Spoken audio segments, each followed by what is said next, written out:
Lions at Ford Field in Detroit, and for more on the mood of the Eagles, who check in at 4-6, down we go to Erin Andrews. Well, the mood for the Eagles will be good if they can figure out what kind of play they'll get from their quarterback. Now, yesterday, Chip Kelly told me they kind of had an idea that it was going to be Mark Sanchez before they left for Detroit, but Coach Kelly said he still wanted Sam Bradford to come out here this morning, test out that AC sprain in his non-throwing shoulder. I spoke with Sam after he was out here on the field, and he said if this game had been played on Sunday, he probably would have been able to start. Now, the keys that have been stressed to Mark Sanchez today, you've got to find the speed of this game. Don't do too much.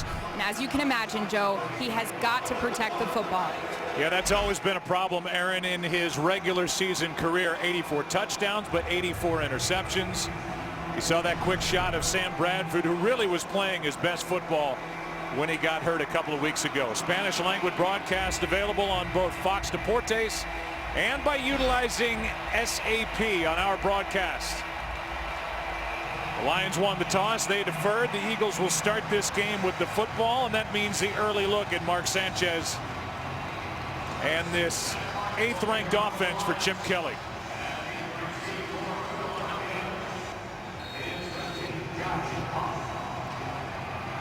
Martin will kick it away with Josh Huff waiting deep. And off we go. And a long day of football on Thanksgiving. And starting at the 20 will be the Eagles, with Sanchez, who makes his 2nd straight start. He went 4-4 in 8 starts last year, and it's been not very good since last year's Thanksgiving and that big win at Dallas. This is a team that since then has gone 5-9, 4-6 here in 2015.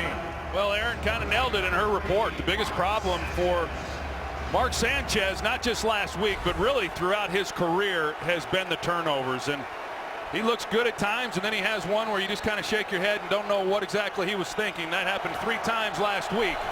Can't have it today. Sanchez finds Cooper, and Riley Cooper will cross the 25, knocked down near the 27, maybe the 28, and up to the line of scrimmage.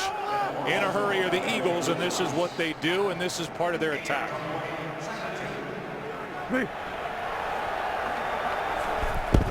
They gave him 8.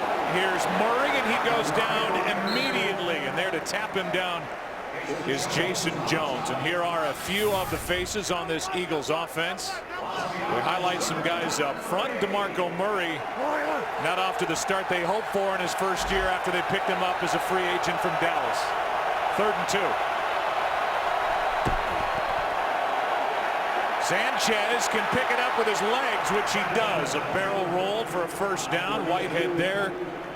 A gain of 4, and Troy, talk about this defense led by Terrell Austin, the coordinator. They've been playing well. They've played outstanding here in the last 2 weeks. In the first part of the year, had a real hard time stopping the run.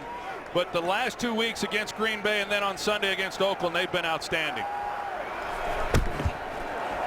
On 1st down, that was a dangerous handoff as Murray stumbled, and Sanchez barely got it to him, a loss of 3. Yeah, that looked like the real true read option right there, where Mark Sanchez is actually reading it, because on the 2nd down play when they handed it off, no one accounted for Sanchez had he have kept it. This time they read it, looked like a little bit of some uncertainty there on the exchange. Now 2nd and 13. Sanchez protected, has a man, pass caught. Matthews 1st down, lost the ball, and he got it right back. Abdul Kudus on the stop, but 23 yards on 2nd and 13. Well, playing zone coverage, they get Matthews right in the middle of the field. He makes a nice catch on the ball. Not a great throw by Sanchez, but an excellent drive right here, converting on 3rd down there on the 3rd and short, something that this offense has struggled with all season. Here is Sproles on the carry. First time he's touched it. Nevin Lawson on the stop for a guy who was a Pro Bowler a year ago. A gain of 5 for number 43. And you look at this offensive line, Joe, for the Eagles. Jason Peters, who's been battling some back issues, he's back again today. He played on Sunday. Sanchez keeps it, floats it, incomplete, with Matthews the intended target, and he drew a crowd. They went through a little bit of a stretch there along that offensive line when Peters missed some time, and they had to switch things around a little bit. Lane Johnson went then to left tackle. They put Dennis Kelly in at right tackle. But here today, they're back to where they were when the season began, and hoping that there's a little bit more continuity in this game. Looking for points here in the opening drive of the game. 3rd down and 5.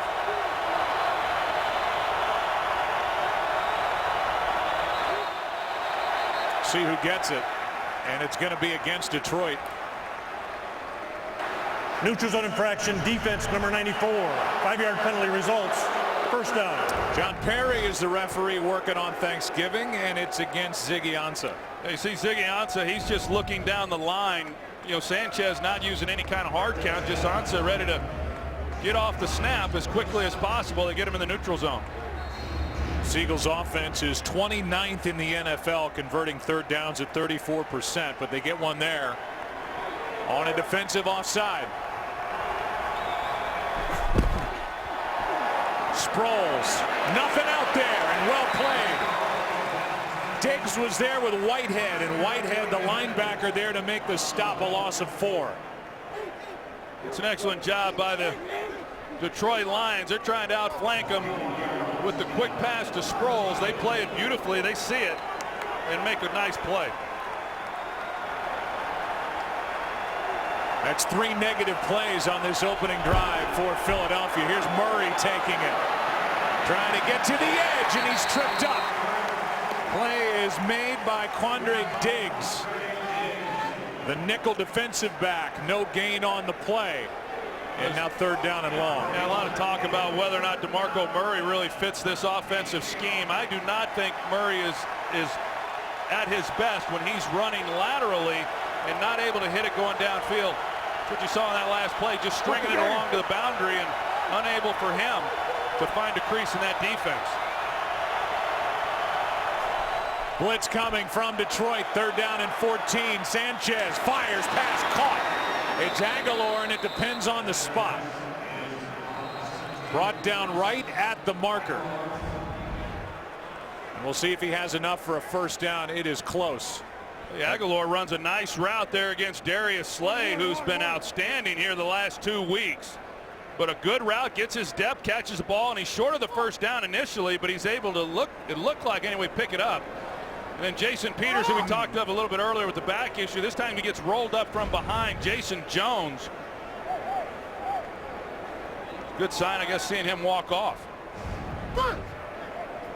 He's a guy who has suffered 2 Achilles tears, and this one bends that knee backward, and we have a moment here in what will be at least an 11-play drive by Philadelphia to allow Peters to get off the field. Yeah, so now after just 11 plays, they're back to where they were when they beat the Dallas Cowboys, with Lane Johnson making the move now to left tackle, and then they bring Dennis Kelly in at right tackle, and that's the configuration that this offensive line had during the 2 games that Jason Peters missed. Hey, D. It was enough for a 1st down on the catch by Aguilar. Here is a handoff to Murray, and Murray takes it to the 25, got 3. There's Jim Caldwell, and he deserves a lot of credit, along with the new offensive coordinator, Jim Bob Cooter, the defensive coordinator, Terrell Austin, for not letting this team quit at 1-7. Well, I thought the enthusiasm was good. They were upbeat when we were at their facility yesterday. Sanchez, pass broken up. Whitehead got his hand in front of the target.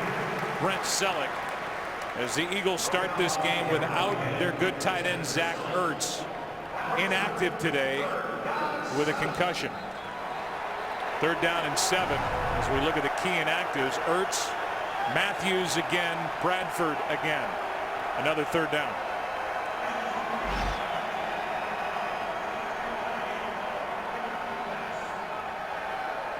Thank you.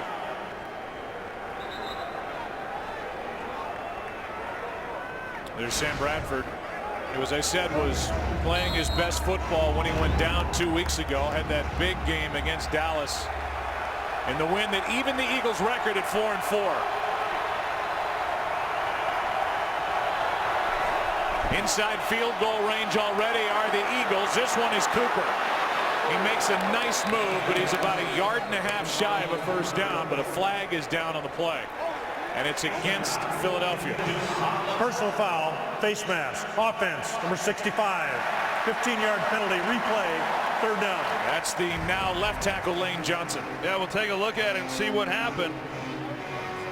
Yeah, he gets the hands to the face, and it's a costly penalty. They were short of the first down. Chip Kelly likely settles for the field goal. I thought Abdul Quddus did an excellent job of keeping Riley Cooper from picking up the first down, but now, dude, it takes him outside of field goal range. So clearly the right call in accepting the penalty by Jim Caldwell. Well, it's third down and 22. The Eagles need to bite off some of this yardage to have a shot at 3. And that's exactly what they do with Darren Sproles.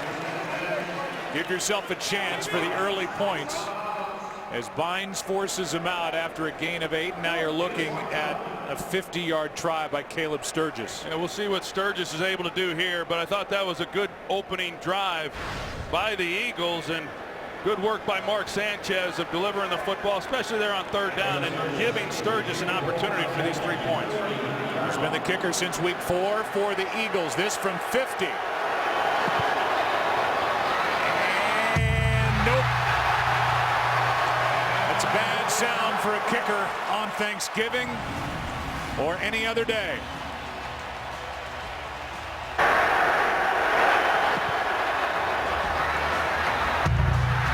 No score in Detroit. Plays only the 4th 5+ minute drive of the year for the Eagles.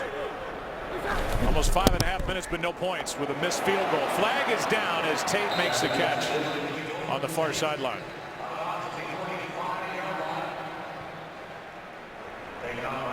And John Perry, the referee for this game, has already been busy. Illegal formation offense, going from legal to an illegal position. 5-yard penalty, will replay first down. I don't know. I don't understand that. First play of the game and you can't get lined up. You got a pre-snap penalty. You know, but with the missed field goal by Caleb Sturgis, you know, even with the 5-yard penalty, the Lions now starting this first possession with excellent field position. But they start now with a 1st and 15.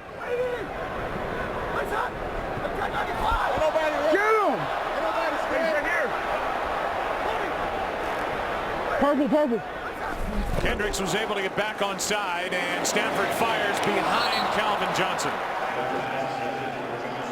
Johnson's been better of late. Matthew Stafford is coming off a turnover-free game. But here are his numbers on Thanksgiving. 2 and 3 overall, but he's won 2 of his last 3. And they've played better on this national holiday.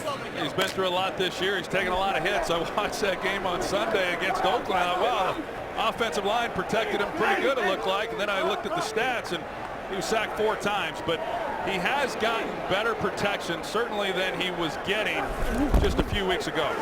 2nd and 15, and Abdullah is swallowed up. Good play by Brandon Graham, who's from Detroit. And in front of family and friends, makes the play, a loss of 5. Well, Brandon Graham goes right past the rookie, Laken Tomlinson, and Abdullah just has no chance whatsoever. He gets Graham right in his face as soon as he gets the ball. So now 3rd down and 20. Bill Davis, the defensive coordinator for Philadelphia, talked about last week in that loss to Tampa Bay. So it's a game like that that'll shake your confidence. That's our biggest enemy right now. Pretty good play there by Graham. And now on 3rd down, the pass is off the hands of Abdullah. And an unimpressive start for the Lions on offense. And every play was bad. It started with not being able to get lined up on the first play of the game for them. And then Matthew Stafford misses an open Calvin Johnson. You got a drop there. And then a missed assignment by the left tackle rookie Laken Tomlinson. So Darren Sproles waits for the punt from Martin. Sproles' 4th best punt return average at just under 12. Good punt. And the fair catch hauled in at the 24, and that's where the Eagles will have it for the second time today. No school giving and relatives. Are you all playing nice in your living rooms across this country? Pick them up, mess them up. I've never heard of that one. Well, I don't think you want to pick it up. These guys all have memories about football on Thanksgiving, whether it's at home watching on television or playing out in the front lawn or at a neighbor's house as Murray carries it for one. Caron Reed, who's been playing much better of late, is there to make the stop, and we'll see how the second possession goes for Philly. Here's Murray again, not much there. Third long coming up. Aaron, what's going on with Jason Peters? Well, we saw his left ankle get rolled up on earlier. He came over to the sidelines. Training staff taped it up. They're calling him questionable to return, guys. He is by far their best offensive lineman. We showed you 7-time Pro Bowler. Now third down for Philadelphia. Third down and 9. Sanchez is sacked. And that's Siggy Ansah, who got a hand around a foot or ankle and did not let Sanchez go. Well, he takes inside pass rush on Lane Johnson, who had to make the switch over on the left side, and Mark Sanchez just unable to get away from him. Had he have been able to, he had some room on the outside, but good work defensively by the Lions. First 2 downs, they shut down the run as they have done the last 2 weeks, then get to the quarterback on third. Sack number 9 for Ansah on the year. Jones hits a good one. Tate is popped right as he made the catch of the punt. And it's a Jared Tutu on the tackle. 48-yard punt, well covered by Philadelphia. Lions get it back. No score in Detroit. Children and families, you look at this Lions offense. So far, they've not been able to run the ball. A little better the last couple of weeks, but overall last in the NFL. Again at their 35, and they try to run it with the rookie. Abdullah breaks out. Thurman on the tackle, but after a 23-yard run, 1 yard shy of his season high.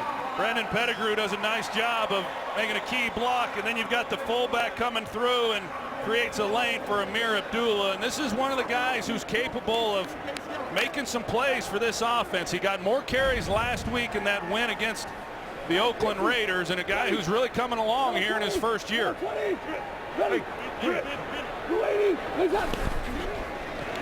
On first down, now he tries the left side and he runs into a wall. Thornton was there. And this Philadelphia defense led by Bill Davis, coming off that rough one at home against the Tampa Bay Bucks. Bill Davis said it was the worst game he's ever been a part of as a coach. Yeah, in fact, you know, 3 of the runs that Tampa had in that loss for the Eagles were, you know, accumulated almost 200 yards of their total rushing yards. But that's part of it. I mean, you've got to be able to eliminate the big plays. And we saw Amir Abdullah get a nice run 2 plays ago, but the Eagles bounce back and snuff him on that last one. Ringo! Blitz coming from the Eagles. Pass is caught. This is Reddick. And Theo Reddick is knocked down shy of the 20 by Byron Maxwell, but a gain of 23. Well, they bring the blitz inside, the Eagles do, and it looked like maybe it was Connor Barwin. They're going to bring him here, and then Barwin, he drops out. And nobody then picks up Theo Reddick. And when he's in the backfield, yeah, they'll hand him the ball from time to time, but primarily he is a receiving threat. You better lock somebody up on him because he's pretty dynamic as a receiver. That is his 51st catch on the season. Coming off a season-high 72 against Oakland. Bill! You're right here! On first down, Stafford fires. Pass is dropped. Pettigrew, what a good throw by Stafford in heavy traffic, and Pettigrew could not make the catch. Yeah, Pettigrew, who just has 5 catches on the season, not a guy who's targeted very often, but he runs a very good route in the seam. There's 2 defenders, and Matthew Stafford, he puts this ball on the money. Not an easy throw, but he threads the needle, and Pettigrew just not able to bring it in. They've got Pettigrew, a first rounder from 2009, Ebron, a first rounder from last year at tight end. On 2nd and 10, Tate looking for a block. And Golden Tate knocked down at the 15. 3rd down coming up. Lions started this season 1-7. They fired their offensive coordinator Joe Lombardi after week 7. Fired their team president Tom Lewan and general manager Martin Mayhew after week 8. They've won their last 2. That's from last week against Oakland, but even bigger one at 1-7 to go to Green Bay and win for the first time since 1991, 2 weeks ago. 3rd down and 3.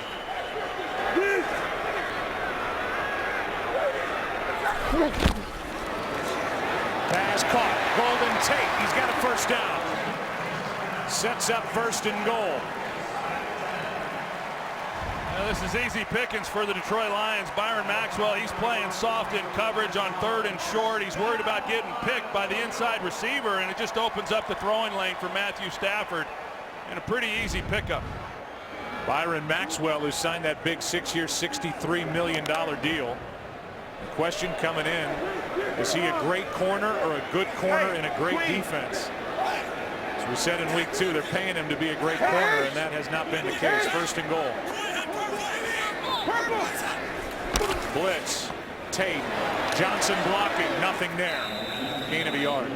Now go back to some of the moves that took place a couple weeks ago, Joe, for the Lions. One of the things they have done is they've hired Ernie Accorsi, the great GM, most recently with the New York Giants, and a guy who I have enormous respect for. I think that's the right move, and they've got to get this thing going in the right direction, and it looks like, by all accounts, that they're going to go outside the building, kind of clean things up, and what that means to this coaching staff is anybody's guess, but they're certainly auditioning for their job since that move was made, and they've won the last 2 games that they've played. No, Washington. 2nd down and goal. Protection, pass caught, touchdown. Theo Riddick. And Riddick wide open over the middle. An 8-yard touchdown from Matthew Stafford.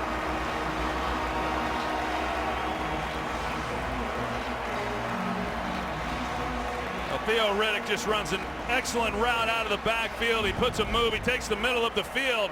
He runs the post route. You see it's Michael Kendricks, who the linebacker that they had in coverage, and he gets him all turned around. You've almost got to treat Theo Riddick like a receiver when he gets back there, but those are some of the matchup problems that he can create when they put him in the backfield to run the routes. Here is Prater for the extra point. And now over the last 3+ games, this Eagles defense has allowed 11 touchdown passes. This one to Riddick. And the long impressive drive put together by Matthew Stafford in this offense under the direction now of Jim Bob Cooter. 4th game calling the plays for the Lions. And Matthew Stafford lights up when he talks about his new offensive coordinator. They seem to click a bit better. And it's Theo Riddick making a name for himself in the NFL, catching the football out of the backfield. He's into the end zone. Questions for the Eagles on with a winning record. Only 5 of those teams are in the NFC. None of them are in the NFC East. The top spot, the Giants. They play at Washington on Sunday. That's a big one. The Eagles a game behind. Here's a handoff to DeMarco Murray, and they just can't get anything going in the run game yet. Tulloch out there, no gain. Yeah, no, DeMarco Murray's best runs that I've seen have really been between the tackles, and that's where he gained his yards last year when he was running behind that offensive line for the Dallas Cowboys. He's not good once he gets running sideways, and yet they've tried to hit it inside here in this first quarter, and there's just been nothing for him. Sanchez ducks the rush. Penalty flag is thrown in the secondary. Pass caught. That's Jordan Matthews. He's got enough for a first down, but there's a flag down. It's a hold against Detroit. It's a first down either way. Prior to the pass, holding, defense number 28. Penalties declined, result of the play, first down. That is the nickel back, Quandre Diggs. Well, I think this is an important drive for it being so early in this ball game for the Philadelphia Eagles, because they have lost the last two. There's a lot of frustration within this organization. You come here on a short week. You didn't play well last week against the Buccaneers, and now you find yourself down 7, and the last time you had the ball, you went 3 and out. Trying to stick with a run. Here's Murray. And DeMarco Murray's got his best of the game into Detroit territory. And that has to feel good for this Philadelphia team, as that's good for 19 yards. It's a good job by the offensive line of getting out, and then Josh Bynes, he comes up, has a chance to make a play. DeMarco Murray breaks a tackle. Play action. Pass is caught. That's Trey Burton. And his first catch of the year takes the ball down inside the 10. They're going to mark him out of bounds, inches inside the 5, and a big one for Trey Burton. Yeah, well, why would he be open? As you said, Joe, he hadn't caught a ball all year. They're not looking for him to catch one in this game, but he leaks off the ball. He's over the middle. The linebackers turn him loose and bobbled it there for a second. He was probably surprised he got one thrown in his direction as well. 43 yards as Glover Quinn, the outstanding safety, is down. And on the sideline after Burton went by him on his way to the 5. It'll be 1st and goal for the Eagles when we come back, as they trail by 7 on Thanksgiving. They're looking at the lower left leg for Glover Quinn, and that's why you see the left ankle.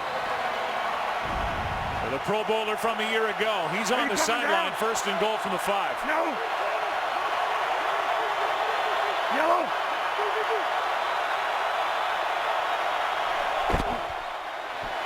Handed off to Murray. Sanchez trying to get a block, and Murray is down near the 1. And that, if the Eagles want it to be the last play of the opening quarter. A gain of 4, 2nd and goal. Well, we'll see what the Eagles are able to do here. This is an area of the field when they've gotten down in the red zone. They've just not been able to capitalize enough times coming away with touchdowns. Right now, 2nd and goal from the 1. And that's it. Quarter number 1 of a long day of football on Thanksgiving in the books. 2nd and goal when we come back for the Eagles. Back after this from your local Fox station.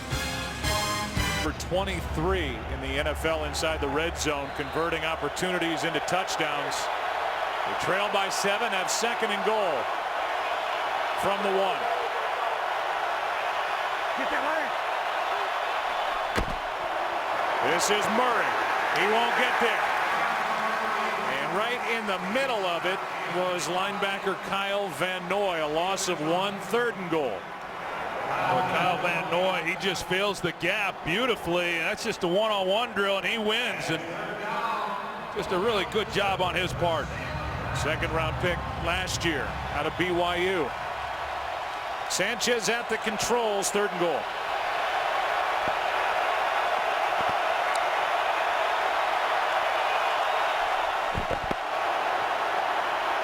Pass is caught. Touchdown. Selleck.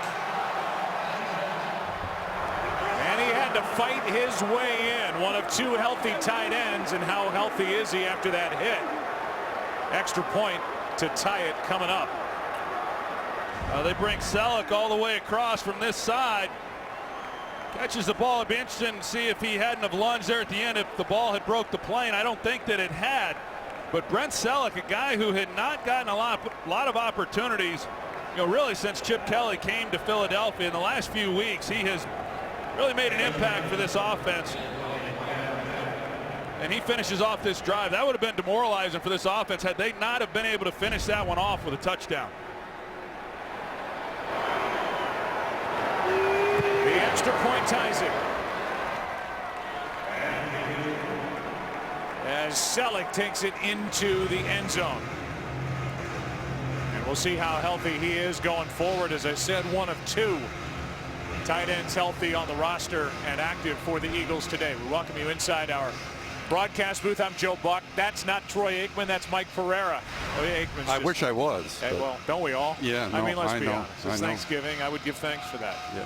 But short of that, let's talk about the officiating and what we saw on Monday night in that game between Buffalo and New England. It's been a controversial year for NFL officials. Yeah, I think it has, and it's unacceptable, and I think the league knows that. But I really kind of don't think there's a great quantity of more mistakes, but they've come at such high-profile times at end of games that it's brought a tremendous amount of focus on officiating. And as I tweeted out earlier, I hope today we have no reviews, no quick whistles, no clock mismanagement, which means no me, which would probably be good. Yeah, well, obviously we talk about it, we joke about it every week, because when you get into the NFL rule book, it's about as difficult a book to get through as any that's ever been put together in the history of the United States. Do you think they go in at some point, tear up the rule book, start over, and try and make it easier for everybody else to understand? Well, I'm not sure they tear it up, but they will simplify it to a degree. I just want to know if the suit's from the Michael Strahan collection. Michael Strahan, I wear Michael Strahan suits. Yes, I do. Proud to wear these Strahan suits. Come on. We're better. You're better than that, Troy. I am. Here's Abdullah taking a knee. Yep, that's where we are on Thanksgiving. Only 40 seconds into the second quarter. Mike, we want to see more of you, man. I mean, America wants to see you. You didn't wear that suit for nothing. First down from the 20. And Troy and I are in agreement. Hopefully no issues with officiating here in this game or as the day progresses. Good games to follow as well. Stafford, whip play action. He's got Calvin Johnson. The ball's out. Byron Maxwell in the coverage. Incomplete, 2nd and 10. We review the season for the Eagles. They traded away LaShawn McCoy and Nick Foles. They traded for Sam Bradford, signed DeMarco Murray. Started the season 3-3, tied for the NFC East lead after week 6, but they've lost 3 of their last 4. Yeah, it looked like they were going to be on a roll after that win at Dallas. You thought that they would win 4 in a row before they have to travel to New England, but it wasn't to be. They lose 2 at home. They find themselves at 4-6. The last thing they want to hear is that they're still in the division race. They just want to go win a game. 2nd and 10. Stafford is running all over the place, and Matthews going to be dragged down after a gain of 8 by Michael Kendricks. 3rd down and 2 coming up, and there's so much to talk about, and we hope to get into it with regard to Chip Kelly in his 3rd year after a pair of 10-6 seasons, 1 time in the playoffs, 1 time out of it. But he's now in charge of the personnel. He's in charge of this football operation. They're 4-6. They've been less impressive as the 3 years have gone on. Traded away some playmakers. Some of the additions haven't worked out. 3rd down and 2.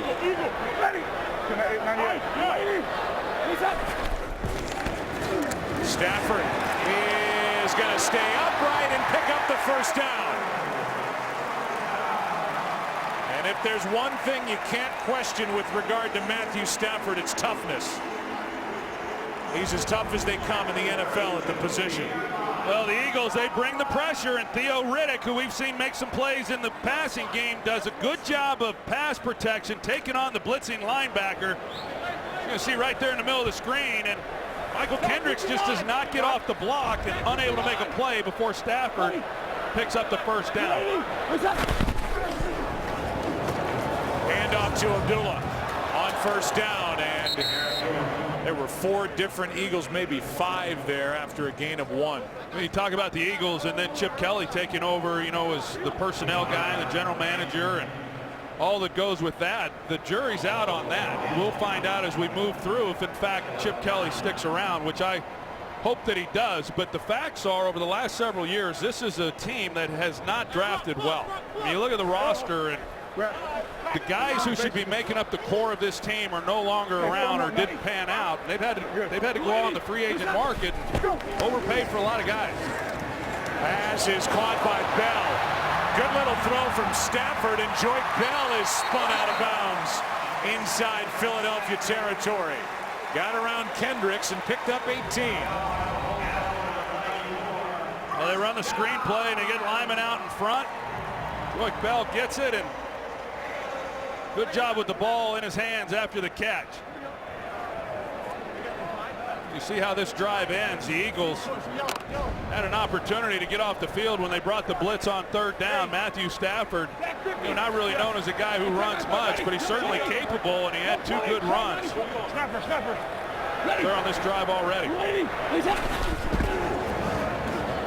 Here's Bell on a handoff. And a nice carry on first down as he gets 6. This January, the celebration begins as we kick off the farewell season of American Idol. A show that made so many superstars, from Kelly to Carrie to Phillip, ready to discover an idol one last time. Don't miss the farewell season, premiering Wednesday, January 6th here on Fox. A player is down, and that's Nolan Carroll, starting right corner for the Eagles. With that, we'll take a break.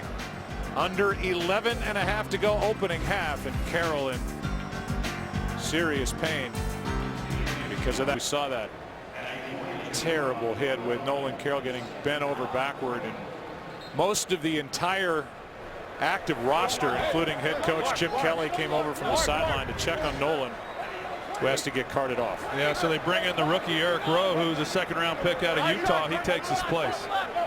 Theo Riddick in the backfield next to Stafford on 2nd and 4. And they go right after him. That's Tate. And Golden Tate's got a first down inside the 35, near the 32, a gain of 10. Well, pretty smart on Matthew Stafford's part, and Jim Bob Cooter. Yeah, they bring in the rookie. He's been limited in his playing time this year. He comes in replacement, middle of the possession, and they go right after him on the first snap. Golden Tate, 4 catches, 24 yards. His career as a Lion got off to a great start last year, been slowed of late. Calvin Johnson shut out. They've gone at him a couple times, not able to make the connection. Here's Bell right side on first down. He gets it just inside the 30, a gain of 3. Well, that time Calvin Johnson lined up, and Eric Rowe was right across from him, and he kind of glances back behind him to see if he's going to have any safety help. Anybody? He didn't have any help either. I think he thought, hey, I didn't sign up for this one. Second-round pick out of Utah. And here he is out here again. I would think they're going to try to Matthew Stafford. You'd think if he doesn't get any help, it looks like maybe Malcolm Jenkins may come over the top. Stafford goes to his right to the sideline. He's got Lance Moore. And these receivers for the Lions are running free and clear through this secondary, a gain of 14. Well, I can tell you, Joe, as a quarterback, this is about as easy as it gets. When you've got a corner in Byron Maxwell who's playing off as much as he is on Lance Moore and not challenging the throws. I mean, he's got a 5-yard cushion all the way down the field. It's just pitch and catch. I mean, you do that in pregame warm-ups, and if they don't challenge these receivers any more than they have, Matthew Stafford's going to have a heck of a day.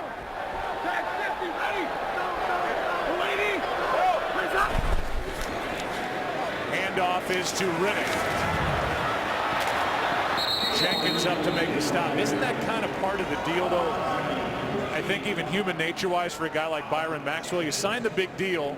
You don't want to get beat deep for the big play, so you keep giving cushion, and all they do is just work down the field right in front of your face. Yeah, and they haven't gotten the pressure, the Eagles haven't this year, that they had been getting a year ago. And you think of Byron Maxwell and his time, you know, there with the Seahawks and their ability to get after the quarterback. All those things go hand in hand. So he hasn't had that kind of complementary defense the way that he had in Seattle. And he has not been the impact player that they had hoped he'd be.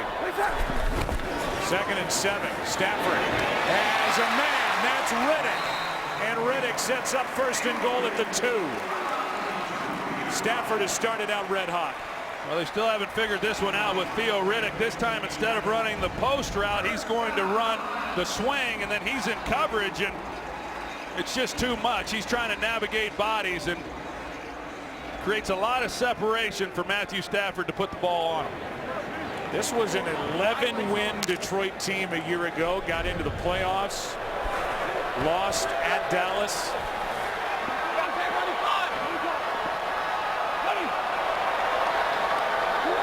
Stafford trying to stay hot. Play action. Pass caught. Tate makes a move and walks in. Touchdown, Detroit.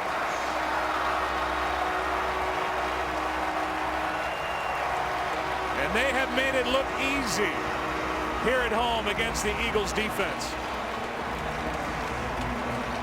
Golden Tate motions from the left side of the offense. He sets up in the backfield momentarily before he goes into the flat route and just outflanks everybody and is able to get into the end zone. He's most dangerous once he gets the ball in his hands. He's much like a running back once that occurs. But that's an excellent drive by this Lions offense after the Eagles had gone down and came away with a touchdown to answer that with a touchdown of their own. The protection's been good for Matthew Stafford last couple of weeks as Prater knocks it through.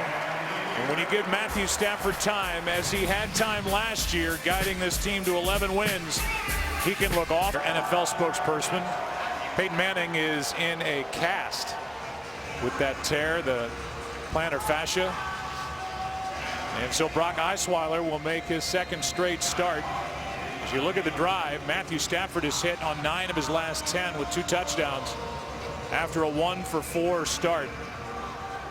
Osweiler was good in the win for Denver at Chicago in his first start last week, and the drive down by 7 for the Eagles will start at the 20.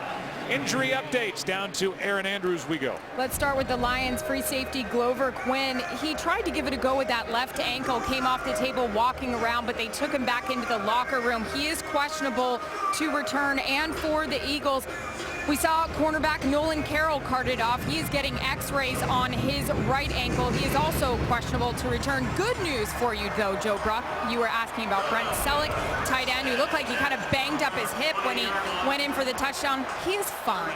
He's fine and back out there, and they need him. Touchdown catch tied it at 7 after the extra point, but now playing from behind again of the Eagles. Yeah, Brent Selleck, he's been one of the few bright spots for this team the last few weeks.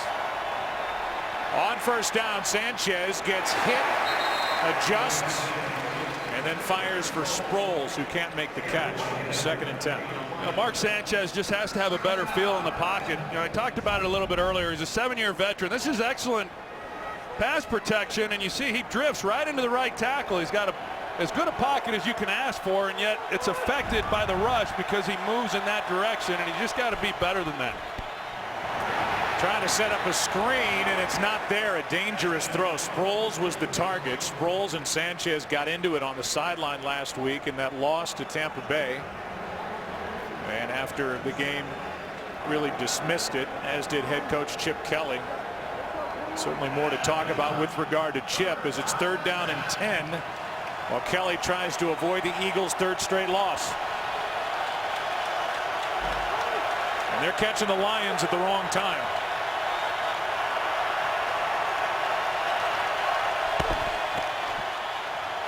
Sanchez, flag is down. Sanchez is 2. Flag thrown by the umpire. Ansah is there to bring down Stafford. That's his 2nd of the game, and this is against the Eagles. Holding, offense number 64. Penalties decline. Result of the play, 4th down. Said Stafford, obviously Sanchez, a loss of 7. And Ansah's got 2. He leads the NFC. Well, they don't handle the twist very well up front, so that's why he gets pressure right in his face, and then he ends up going down with the sack. And Matt Tobin, the right guard, doesn't pass it off as well as he should have, and that's another 3 and out for the Eagles. Line drive punt. This is more, and that was well covered downfield by Ajera Tutu again. And if he doesn't make that play, there was room for more. Lions have the ball up 7. Better than number 20. The Hall of Famer. The Hall of Famer. The late Charlie Sanders, as the ball is on the Philadelphia.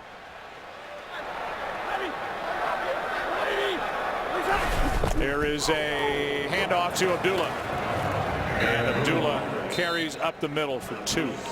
They're on the Detroit side of midfield. There's 2nd down and 8 coming up for the Lions, and Stafford has said he's been getting hot. And there you go, 9 of his last 10 with the 2 touchdowns. He's really been getting protection. Yeah, it's been much improved, and you know, it hasn't been perfect here over the last few weeks, but it's been better. I know going into the game on Sunday against Oakland, offensively they had not had 300 yards of offense in 3 straight games, played much better than against Oakland, but they're gaining some confidence, and Jim Bob Cooter has scaled some things back and got that group up front playing a lot better than they had been. Hadn't even been knocked down yet. For Protected here. Pass is caught. That's Calvin Johnson. Survives the big hit by Thurman and picks up 19 yards. Good throw by Stafford again. Yeah, well, man coverage with Byron Maxwell, and so then it becomes a foot race. You run the deep crossing route, and Calvin Johnson's going to win most of those, and then he hangs on to the ball after the big collision, after the catch. 19 yards, his first catch of the game. And there is Jim Bob Cooter. Head coach Jim Caldwell just glows about how good this young coordinator could become. Here's Abdullah. And the rookie is out of bounds at the 25. A gain on first down of 4. Thurman there on the stop. Yeah, you mentioned it earlier, Joe, about the Lions as far as how they rank, the last ranked run offense in the NFL. But you know, they have run the ball the last few weeks. At least they've been able to get some attempts, and they were able to in the win on Sunday. And then today you look at them, and for a defense that struggled so much against the run, really for the last 4 weeks, but especially against Tampa, almost 300 yards, the Lions, they're taking it to them there on the ground today. Detroit averaging over 4 yards a carry. 11 carries, 46 yards. Here is a different page of the playbook between Calvin Johnson and Matthew Stafford. You know, we talked about this during the Green Bay game 2 weeks ago. All the talk here publicly about Stafford, is he the long-term guy? First overall pick back in 2009, and I know you are a tremendous fan of his ability. There'd be a long line if he's available, you know, and on the market, or potentially for a trade. And probably at the head of that line would be Chip Kelly. This guy's a terrific talent. I've been impressed with him ever since he came into the league. He can get a little reckless at times with the ball, but he's a great player. 3rd down and 6. Stafford.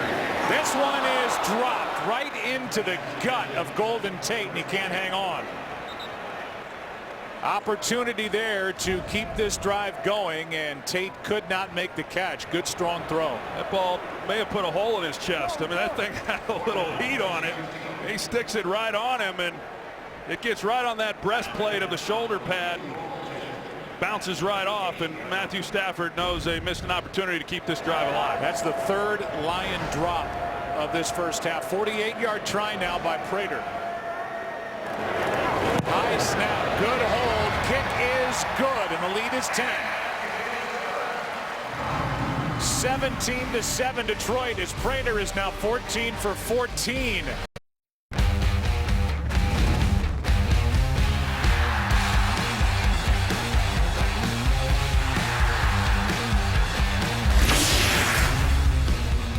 Happy Thanksgiving, everybody, from Detroit here on Fox.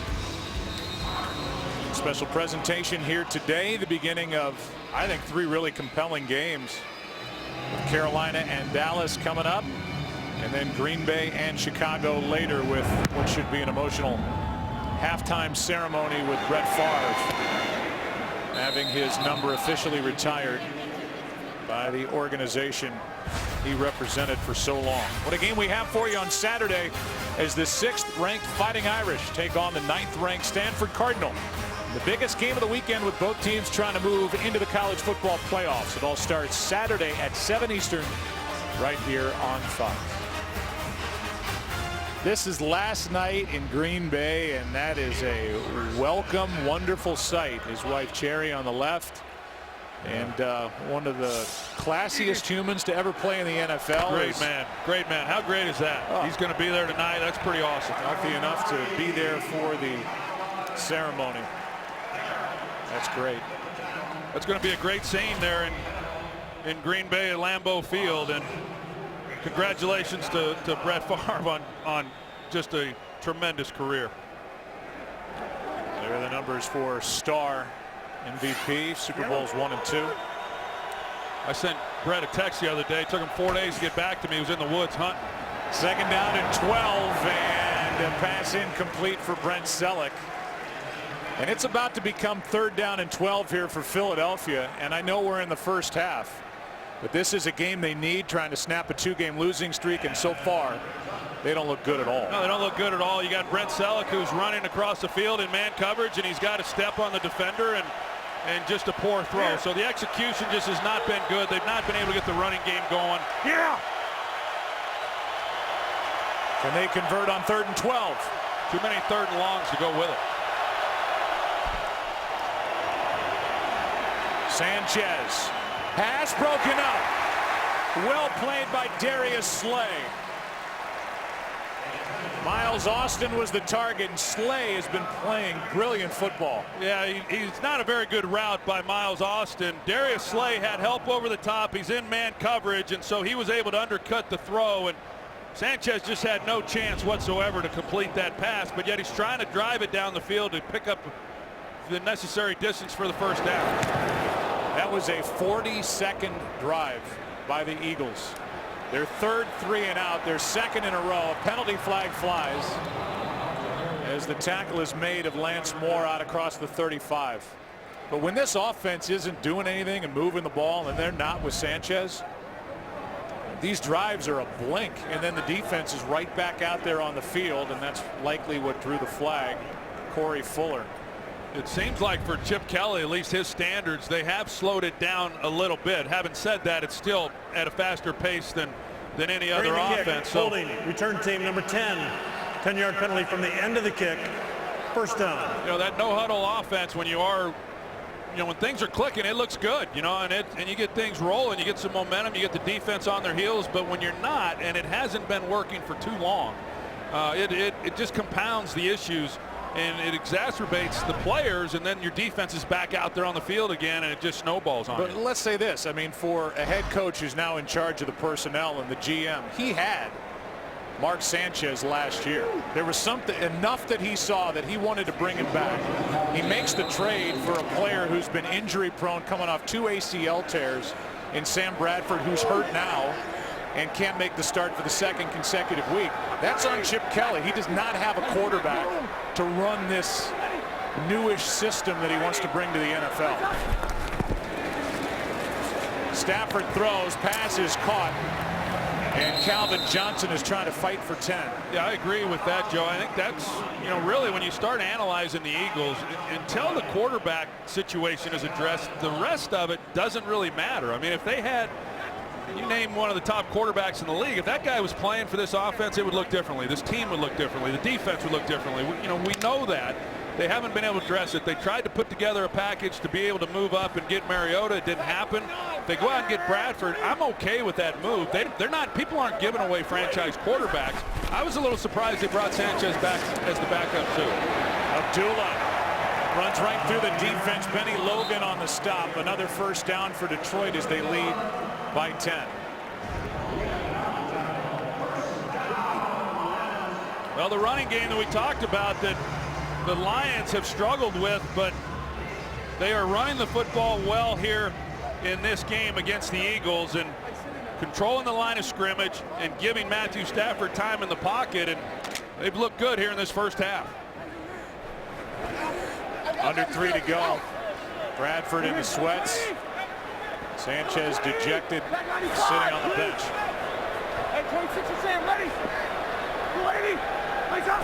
See if Philadelphia's defense can make a stop. First down play, wide open Calvin Johnson. Another first down as he works against the rookie Eric Rowe. And they're going right at number 32. Yeah, and why wouldn't you? I mean, you got Calvin Johnson, one of the premier wide receivers in football, against a rookie, and Stafford hangs in the pocket. You've got to give him some help. He's out there on an island, and he's just trying not to get beat deep, so he's turning and bailing, and Calvin Johnson's running routes on air. Coming up on the 2-minute warning here in Detroit. Lions with the lead. It's 10. They're on the move again. Back after this here on Fox. Tunes.com/NFL. First down for the Lions with the ball at their own 46. Matthew Stafford has been looking for the rookie Eric Rowe. So far 3 for 4 for 34 yards throwing at Rowe and his side of the field. Hey, tug. Lady, wake up. Now it's Lance Moore over there. Delayed handoff to Riddick. And Riddick is going to carry it for 4. Each side with all 3 of their timeouts remaining, and now Philadelphia takes one, hoping to get a stop. And with that, we will send it to Kurt. What's coming up at halftime, Mr. Menifee? All right, thanks, guys. Coming up on the Visa halftime, look, our table's all set for a full serving of football. Plus, we got a big helping of Big Sean as well. What are you doing? Louisiana squirrel pie. Ooh. Family recipe. Just eat around the fur there. It's awesome. You'll love it. I think I'll pass. Laura for Joe and Troy? He's the best. He's just great. Eat around the fur. Something does tell me that Terry's had that many times. Squirrel pie. Just eat around the fur. Nice. 2nd and 7. From the 49. 59 out here. Yeah, 59. Hey, let's go. Finish this. Hey, Ricky. Lady, he's up. Take the handoff. Stafford has time, has a man. Ebron, the tight end, gets flipped with a first down by Thurman, but another big play by this Lions offense. Good for 19. Well, Bill Davis, he likes to play man coverage, and Malcolm Jenkins is in coverage this time on Ebron, and Ebron gets a step, they get the ball to him, and they pick up the first down. The Eagles call timeout thinking they can make a stop and get the ball back before the end of the half. The Lions get the ball to start the second half. Lions say thank you very much and pick up the first down. Another receiver open. It's Ebron, back-to-back plays. His first 2 catches, he's good for 9. And there's just nobody, either A, in the face of Stafford, or B, draped on these receivers. They're running some good combinations right now with these receivers. They release Pettigrew up the seam and create some space. They bring Ebron underneath it, and Bob Cooter, he's called a heck of a game here in this first half, and these players have executed. There is the first year, 4th game. Offensive coordinator Jim Bob Cooter. 2nd and 1. This one for Johnson, too far. And that time good coverage by Eric Rowe. 3rd down and 1. They still play him one-on-one. I just don't understand that. Bill Davis, as I said, he likes to play man coverage. He's very stubborn in what they do defensively, and it doesn't matter if you're a first-year player or an 8-year player. He's going to play his scheme, and here he is lined up, as I said, against one of the best receivers in all of football, and asking him to hold up man-to-man. I don't know that that's fair for the young man. 3rd down and 1.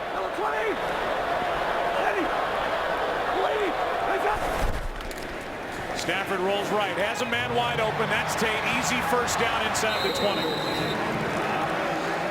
You just have to like the approach here by the Lions and the way they're calling this game. You just talked about it with Jim Bob Cooter, but whatever combinations they're running, they are running scot-free. Well, we talked about it early in the game. You know, Joe, we were there at their facility yesterday and talking to Jim Caldwell and Stafford and Terrell Austin, and you know, hey, this is a team 2 weeks ago. They were a beat-down team. You know, 1-7, and they win a big game at Lambeau. They win on Sunday. They come back on a short week, and heck, they're playing for next year. They're running out the rest of the games, and you've got a team who is in a divisional race, no matter how ugly it has been. They're pretty lethargic here in this game. Lions 2 for 2 in the red zone. Here is Johnson. Good coverage by Rowe. Number 32 up to the task. And the first incompletion for Stafford inside the red zone in this game. Well, it's like being thrown into the lake and saying sink or swim. And right now, these last 2 plays, he's hung in there, and he's at least been able to try to get in position. A ball that was a little underthrown by Stafford, and Rowe makes a play. First 7 games, this secondary allowed 10 touchdown passes, had 11 picks.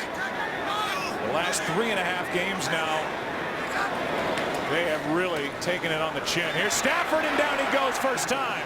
And that is a big play made by Vinnie Curry. That's exactly what Philadelphia needed, and the Lions will take a timeout. Well, it sure is. They just needed a negative play for this Lions offense. He works the right tackle there, Michael Olan, is able to beat Stafford to the edge and makes the sack. For Vinny Curry, that gives him 2.5 on the year. Had 9 a year ago. And they've moved him around this defense, but that's exactly what Philadelphia needed. Visa halftime is coming up. It'll be 3rd down and 17 here for the Lions as they lead by 10.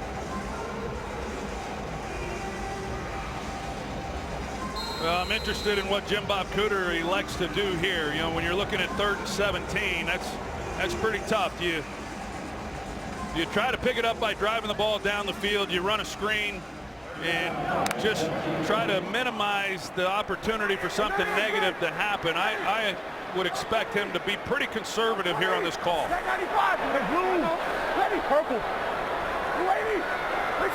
Calvin Johnson across from the rookie row. That's where Stafford goes. He's got it for the touchdown.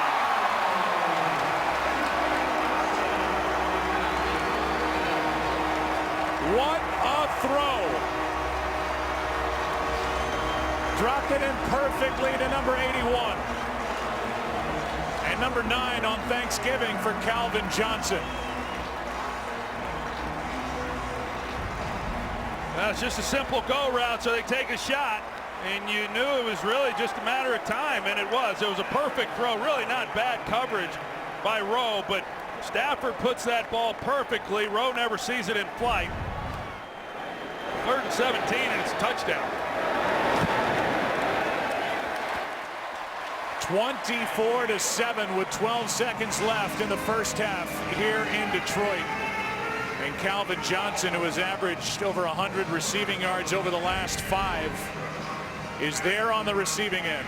That's the only guy that can give him any help. He stays middle of the field. Yeah, he's cheating that way, but he's on an island. He's one-on-one, and press coverage on 3rd and 17, and asking a rookie to cover Calvin Johnson, hey, you can say what you want. That's poor coaching there.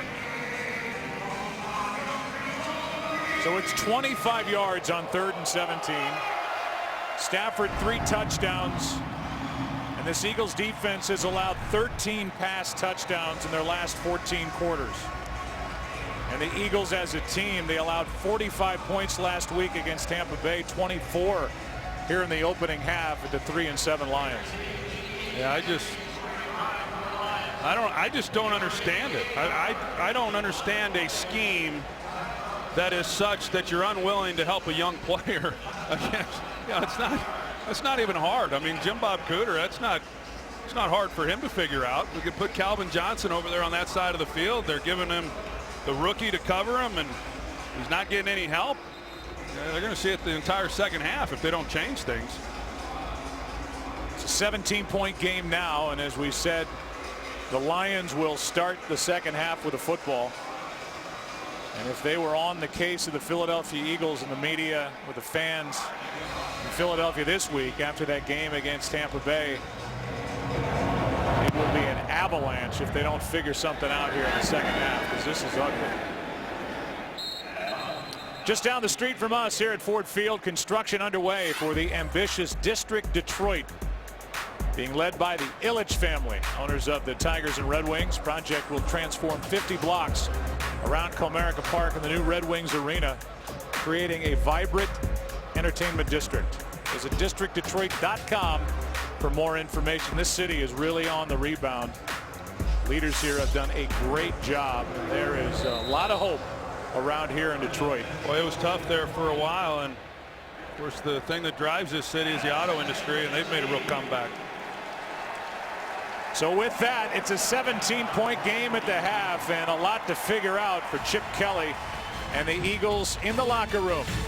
Take a break and come back here to Detroit after the half. Lions get the second half kickoff. Today's excitement brought to you by Nissan.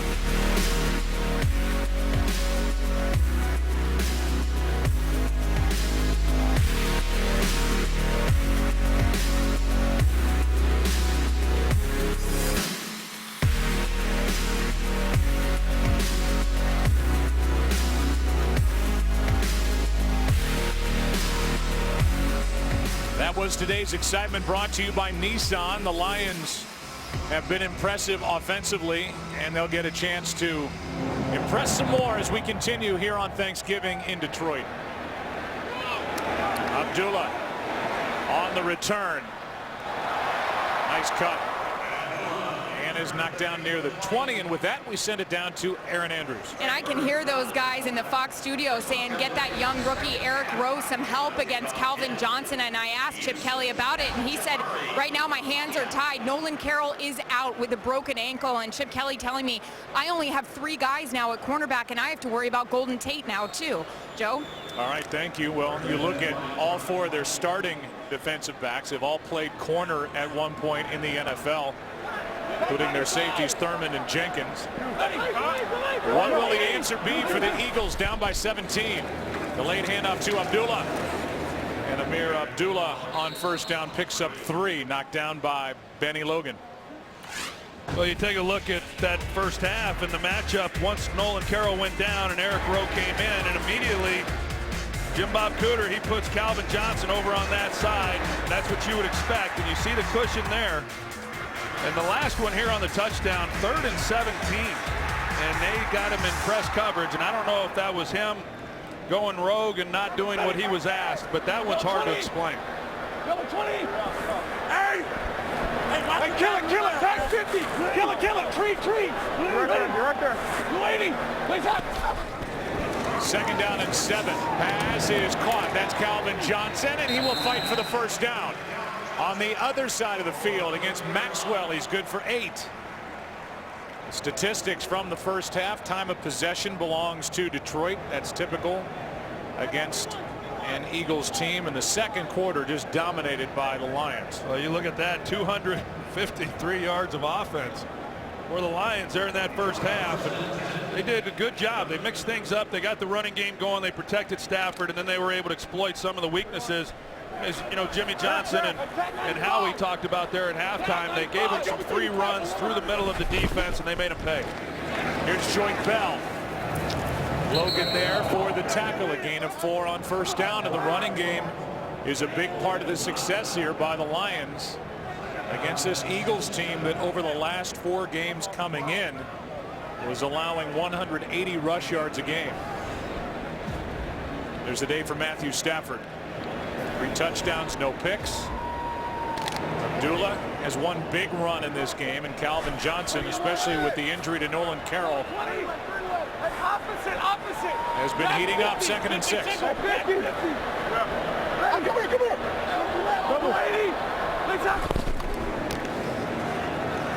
Stafford out to his right, finds Tate, and Golden Tate is into Philadelphia territory.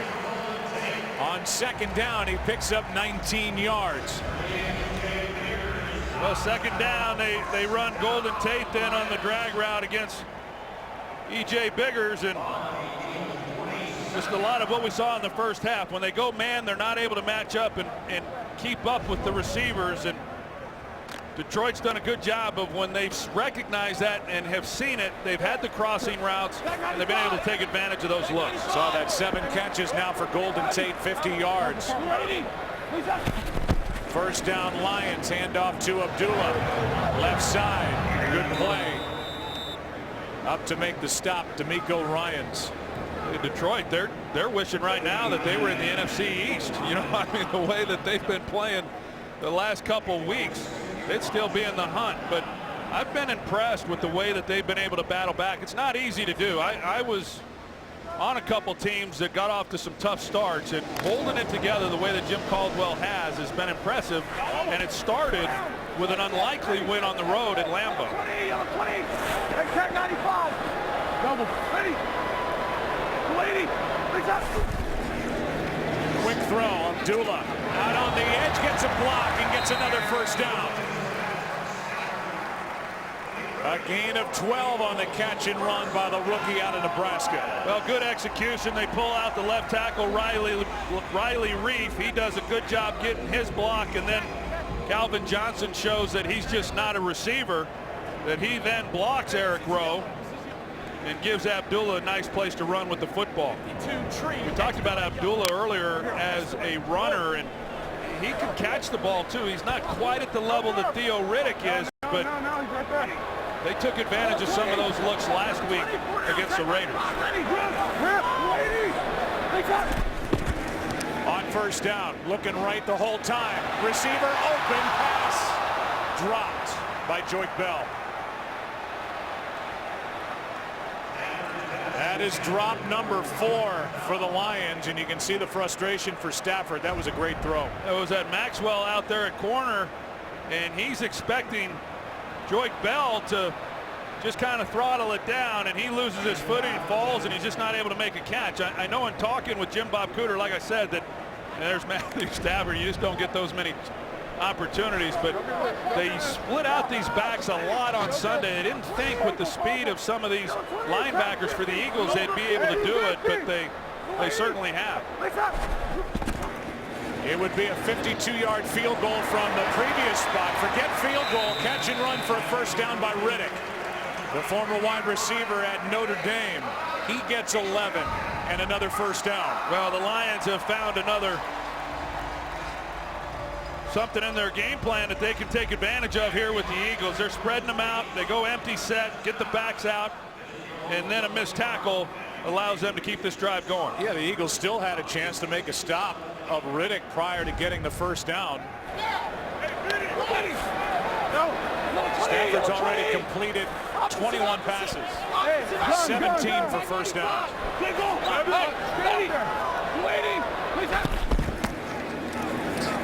Handoff is to Riddick. Penalty flag is down, and Riddick is as well back at the line of scrimmage.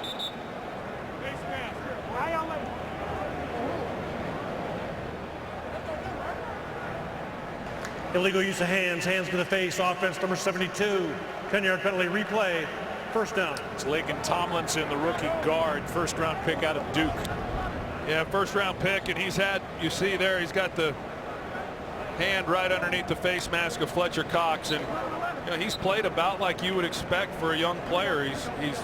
He's played well at times, and then he's been inconsistent at times as well. But I know they're sure excited about him, and you know these snaps that he's getting now are going to pay huge dividends for him as he moves through the rest of this season and then into next year. Rob Sims was at left guard last year. Dominic Raiola at center, both gone. First down and 20 now after the penalty. Here's Abdullah. Plenty of room to run, and Amir Abdullah is dragged down inside the 25 at the 24. Good for 9. Kendricks on the stop. Now the strength of this defense is really supposed to be this defensive front, but the Lions are just manhandling them right now. You're going to see left tackle Riley Reef and the job that he does, and he gets up on his man and makes a nice block on Michael Kendricks, and a big gain on first down and long. That was just a right hand to the pad of Marcus Smith that shoved him past Abdullah. And then Reef went on to take on another would-be tackler, and the Lions are averaging 6.6 yards per play. Second and 11, pass caught, Calvin Johnson. And he staggers forward for close to a first down. See if they will give it to him. And they will.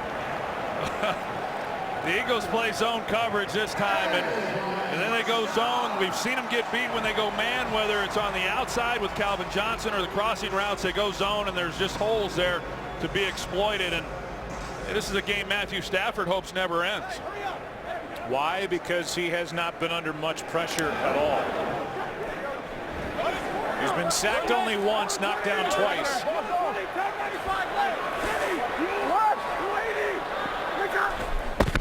Just got it away. First down. Pass is caught. That's Riddick. And Riddick breaks another tackle. Missed tackles along with open receivers against this Eagles defense. A gain of 8 for Theo Riddick.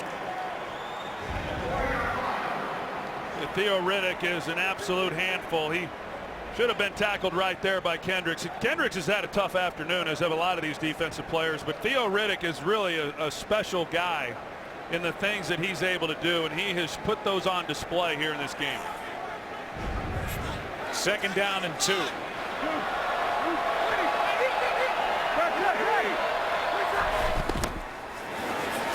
End zone, touchdown, Calvin Johnson.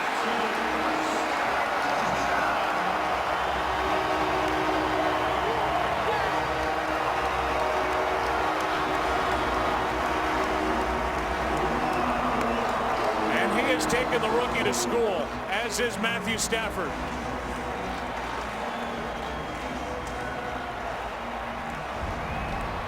Well, I feel bad for the young man. Here's the matchup. It's one-on-one, no safety help, and he's in good coverage. It actually is just a perfect throw by Stafford. He throws it on the back shoulder. Calvin does what he does, but you just can't expect this young man to hold up. And this was a guy who played mostly safety in college, very little corner. Now he's covering one of the game's best. That is 4 touchdowns for Matthew Stafford. 2 to number 81, Calvin Johnson. On Fox is sponsored by Southwest. Transparency, low fares, nothing to hide. And by Cadillac.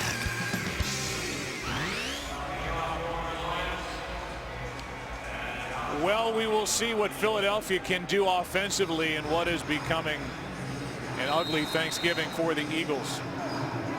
I know Eagle fans are tired of listening to us talk about the failings of this team, but they are right there in the NFC East, a game out. They've already beaten the first place New York Giants. They meet them in week 17, but they're on their way to a 3rd consecutive loss against Miami, Tampa Bay, and Detroit. If they cannot stop the bleeding, trying to cheer up the rookie row on the sideline. It has not for Chip Kelly's offense. Fewest in a quarter since 1993 against the eventual world champion Dallas Cowboys. First down starting at the 20. Pass is caught, now dropped after a big hit on Jordan Matthews by Isa Abdul-Quddus. And that was timed perfectly, and hopefully Matthews is okay. That was a good clean hit too. He timed it perfectly. Abdul-Quddus does. He comes in and he catches the helmet but leads with his shoulder. I think that's a good non-call. And open field there in the middle, and when you run at that angle, you do expose yourself a little bit to a safety that's aggressive. And see Jordan Matthews now coming off the field. Jeremy Maclin is gone from a year ago. He's in Kansas City. The Philadelphia wide receivers coming in have gone from averaging 183 receiving yards per game, 8th best last year, to 139 a game, 25th best this year. Here's Aguilar, the rookie, makes the catch. And this defense, as Lawson makes the play, is now flying around for the Lions, coordinated by Terrell Austin, who came close to getting a head coaching job after this past offseason. And with a turnaround by this defense, he's jumping back on head coaching lists yet again. As he should be. And Aguilar, he's showing that he's limping around. This one's knocked out of the hand of Sanchez, recovered by the Lions, and Ansah. Let's see if Nada got it. Ansah recovered.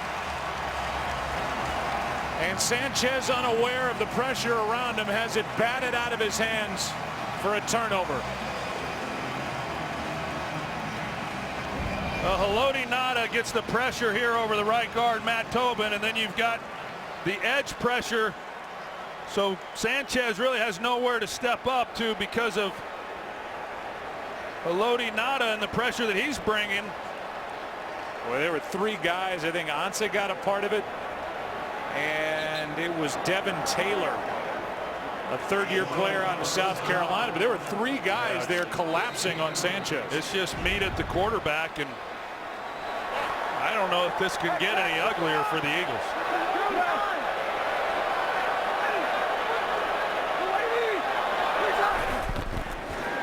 Here's Joyce Bell.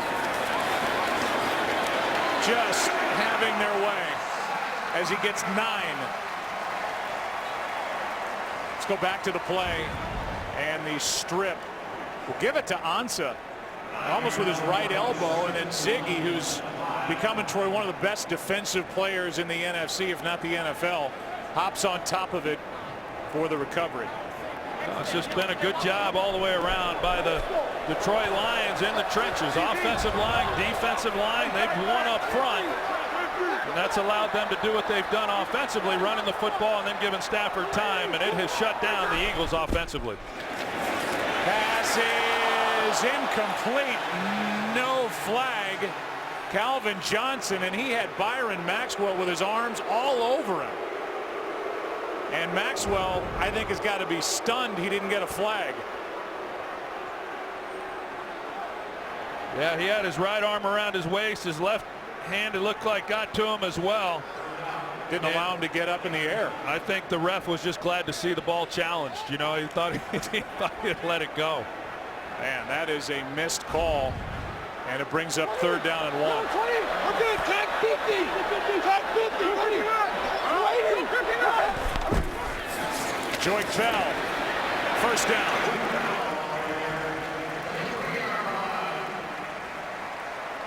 So 1st and goal from the 3. That's just some good tough running there by Joik Bell, and he gets in behind Michael Burton at fullback, and short yardage drill, and the Lions pick it up. I wonder at what point, if you're Chip Kelly, you start wondering about what you're going to say after a game like this to the media. Or when you're going to give Thad Lewis a chance, the quarterback. 1st and goal.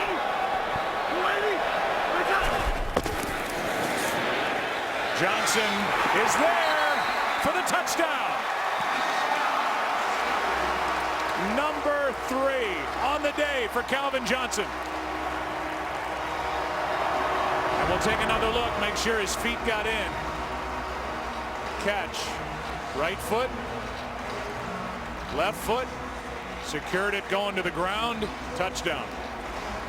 Well, you pretty much know what you're going to get with the Lions down in this area of the field with Calvin Johnson when he's one-on-one. We just have seen it too many times over his career, and with Matthew Stafford and that combination, and we've seen it here today. They take the shot on the fade route. Malcolm Jenkins this time in coverage, but the result's the same.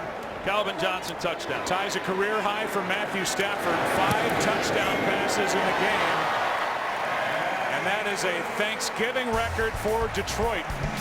5 for Stafford, 3 to Johnson. 38-7 Lions. Giving for the Eagles, more questions. No answers. Staring at loss number 3 in a row. And I guess Sanchez is going to go back out there. Thad Lewis is the other active quarterback for the Eagles, who was picked up as a free agent in season. He's been with the Rams, been with the Browns. He's bounced around Houston. Now he's in Philly. That doesn't look like he's too excited about getting out there and giving it a shot. Drive will start at the 20 for the team that is down 31 points. Year number 3 not going like years number 1 and 2 for Chip Kelly here in Detroit on Thanksgiving. In the 3rd quarter, and right now for the Eagles, just hoping to find something to feel good about offensively. Think about where they go after this. This is where the schedule gets tougher now for Philadelphia. They are at New England in their next game on December 6th. Playing here in Detroit, getting handled. Here is DeMarco Murray, left side. Picks up 2, and we welcome you inside the broadcast booth. Happy Thanksgiving again. I'm Joe. That's Troy. Did you see this coming at all from the Eagles? No, not at all. You come into this game, one team had nothing to play for. The other team had everything to play for, and look what the result has been. I didn't anticipate this at all, but as we've seen, the Detroit Lions, hey, they've come out to play, and they've played awfully well. And that's a credit to the coaching staff, and it's a credit to the players, because it's, as I said a moment ago, it's just not easy to do. Sproles makes the catch down right at the line of scrimmage. 3rd down and 8. And the Eagles are staring at another one of their quick drives. Here's Terrell Austin. Really talented defensive coordinator who was with Jim Caldwell in Baltimore. 3rd down and 8. Sanchez finds the 1st down with Josh Huff. And Huff gets a fresh set with a gain of 11. You know, yeah, you talk about Terrell Austin, and last year, you know, that defense ranked 2nd overall. They were 1st against the run. Just a great job defensively, and they were the heartbeat of this team. He lost some key guys, you know, and Ndamukong Suh, Nick Fairley, you know, those guys that were so instrumental in the success, but he's got it going here recently. Pass is caught by Cooper, and he's out of bounds. That, by the way, was the first down for the Eagles in 5 drives, as Slay drives Cooper out with a gain of 8. We heard the report from Aaron Andrews before the game that Sam Bradford said that if it was a Sunday game, he likely would have been able to make the start. Here's Sanchez dragged down again. Tulloch got him by the jersey and brought him down. A loss of 8. And they can't get Bradford back fast enough. Oh, it's just a blown assignment. As you see, the offensive line, they run what is called turn back protection, and Dennis Kelly, the right tackle, he has nobody to block, and Tulloch's able to run right off of his shoulder for the sack. 4th Lions sack of the game. And now 3rd down and 10. Back out of the blitz. Pass is caught, but short of a first down by Selleck. It's 4th down, and we'll see what Chip Kelly wants to do. He sends the punt team on. So they got the first down. Huff, who made the catch for the first down, is going to go in and get looked at. After that 11-yarder on 3rd down, then the sack, and now a punt.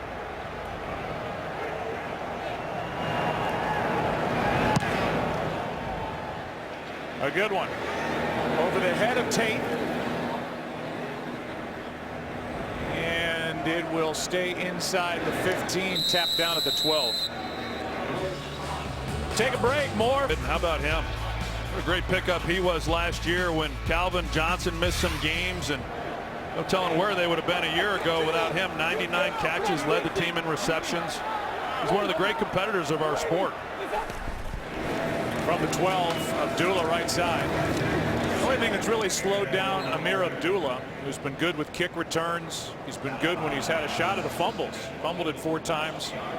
He's lost 1 of them, but hanging on to the football, they think he's a guy. Barry Sanders kept getting quoted the entire preseason about how he had that same kind of ability. Nobody's Barry Sanders, but the cutbacks and the speed, I mean, it's all there in the package there with number 21. Yeah, you know, in a modified form, he has a lot of those same things, and he's got to hang on to the ball. It affected his playing time earlier in the season here, and it was a problem for him at Nebraska. Little jab step to his left and nothing out to his right. Connor Barwin from Detroit made the stop. NFC storylines. We're in week 12. And for Cam Newton, man, is he on a roll? Coming off a 5-touchdown game. Arizona, Carson Palmer, one of the real good guys in this league. And the rolling rookie, Jameis Winston, had 5 touchdown passes to 5 different receivers last week at Philadelphia. He was impressive. Well, I'll follow that up. I was a big fan of Carson Palmer's when he came into the league. And now he's got a team around him that is capable. He went down last year, missed an opportunity. We'll see how he finishes this year. He's also got, on 3rd down here, an incompletion, a creative head coach and a good offensive mind, and Bruce Arians, who knows how to use that group. Yeah, you know, I mean, nothing against Cincinnati, but early on in his career, you just kind of thought maybe he was going to get lost like a lot of the other quarterbacks that had gone to that organization. But then Marvin Lewis did some good things. They went to the playoffs, and whatever happened, happened. But now he's at a place, as you said, where a quarterback can really thrive, and he's got a great defense behind him. Everything's there for Carson Palmer to do what he has always hoped to do in this league, and that's become a champion. So it's the first punt for Detroit since their first possession. They had 6 straight scoring drives in between. What a game we have for you on Saturday. 6th-ranked Fighting Irish taking on the 9th-ranked Stanford Cardinal, the biggest game of the weekend, with both teams trying to move into the college football playoffs. Starts Saturday at 7 Eastern right here on Fox. I don't know about you, Joe. I'm looking forward to the weekend and becoming a fan again and watching some of these games, both the NFL games on Sunday, but the college games as well. Things are really shaping up. A lot of great matchups this weekend. Ohio State, Michigan, and my alma mater, UCLA, taking on their crosstown rival in SC. It's a fun time of year if you're a football fan. No doubt. From the 42, first down for Sanchez, who hands to Murray running left. And Moreeeee is able to cross the 45. Good for 4. Whitehead on the tackle, and that, I think the Eagles are in any hurry right now.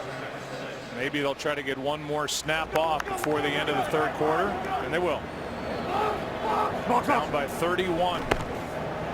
Final snap of quarter number 3. Not much from DeMarco Murray, but a lot from Calvin Johnson. He's got 3 today, and they've been impressive. Out of the right hand of Matthew Stafford, who has 5 touchdown passes on the day. 3rd down and 4, and Sanchez takes another sack. Ansah was there. Devin Taylor was there. And it's 4th down as this Lions defense keeps flying around. What a Thanksgiving for Ziggy Ansah. Well, you're not kidding. They bring the 5th rusher there. They rush 5, and offensive line for the Eagles, they get all turned around, and Sanchez just has no chance. Ansah's got at least 3.5 sacks, a forced fumble, a fumble recovery. The punt to Golden Tate. And he gets crunched by Maragos. And Trey Burton. What you gonna do right there tonight? This season stream live local Sunday afternoon games right on your smartphone with NFL Mobile. As the Lions and Matthew Stafford, who are in a stretch here where they're playing 3 games in 12 days, all the games at home. They had the win over Oakland. They're on their way here against Philadelphia, and they host Green Bay next Thursday. I mean, is it out of the realm of possibility, looking at the NFC playoff picture, that if they get on a run here, that they don't get right back in at least the hunt? Well, no, it's not. I mean, there's a lot of football left to be played, and no one has been real. Well, I say no one. All the teams have been inconsistent. Hey, why don't we check in with Jim Mora?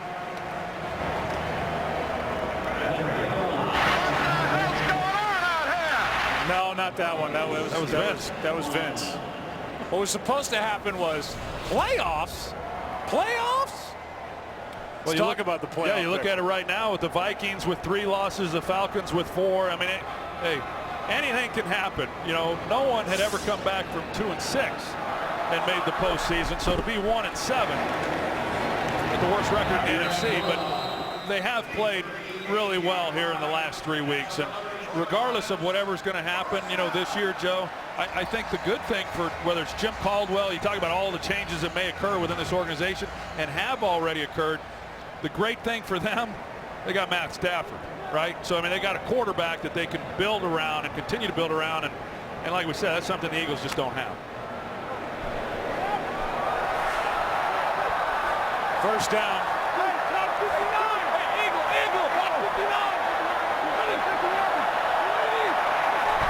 25 first downs in this game for Detroit. And here's the tight end. Catch is made. Pettigrew. And Pettigrew good for 21, and he was wide open. Yeah, he was running through the zone.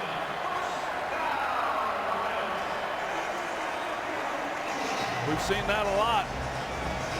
Like I say, this is Stafford, you know, in a game like this, you just kind of start handing the ball off and saying, okay, but I mean, this is kind of when it's the most fun for you as a quarterback, and I think Stafford hopes they drop back here on first down too.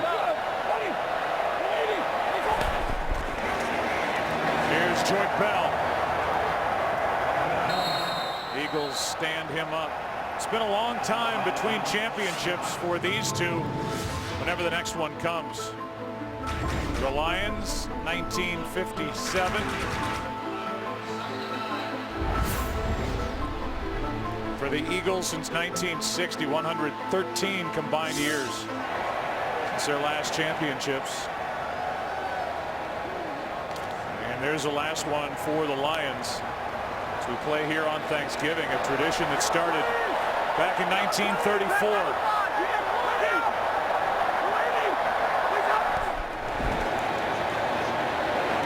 Here is Bell, finally corrals the catch, gets a block, has a first down, sniffing for the end zone. He is down home at the 1.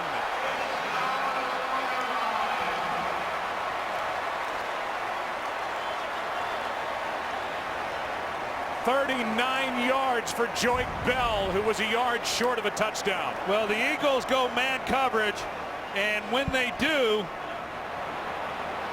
there's then one guy in coverage on Joyke Bell, and if you're able to pick that guy off, then there's nobody left for the ball carrier. And I circled Brandon Graham. He was not the one in coverage, but they were able to get the linebacker that was, and that's why they give up the big play. Good block by Travis Swanson. Here's Bell, touchdown. More points for the Lions. And the Detroit native, Joyke Bell, celebrates here at home on Thanksgiving.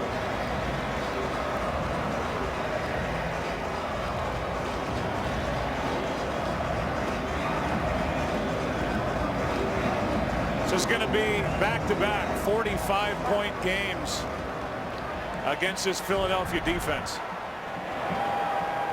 Yeah, so I mean, there's no other way to put it. They're bad. You know, I mean, they had a rookie last week throw for 5 touchdowns, almost 300 yards rushing, and against an offense, yeah, that's been better the last few weeks, but still not one of the top offenses in the league.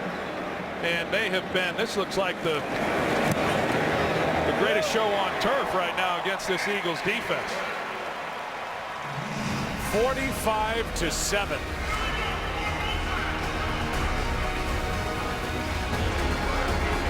Well, there's Information Central right there to my left. Dave Schwabe, Staten Island's own. I'll shake your hand. That's fine. Steve Horn, editorial consultant, and Ned Svita on my far left. Philadelphia's own. Literally crying as he writes down the numbers on his little grease board to my left. And Schwabe points to Kenyon Barner on the return, takes a knee. There are many more faces and names to come your way from our crew.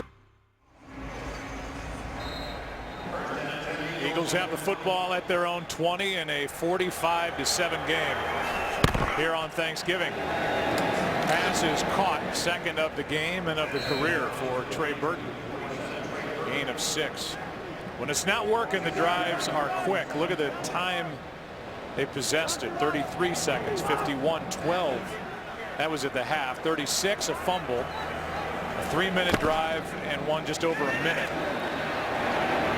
They had a drive that went over 5 minutes to start their day and then missed a field goal on a 50-yard try as the catch is made for a first down, a gain of 12. And there's Sam Bradford, who likely will be back in their next game. At least that's the thought. It should be December 6th at New England.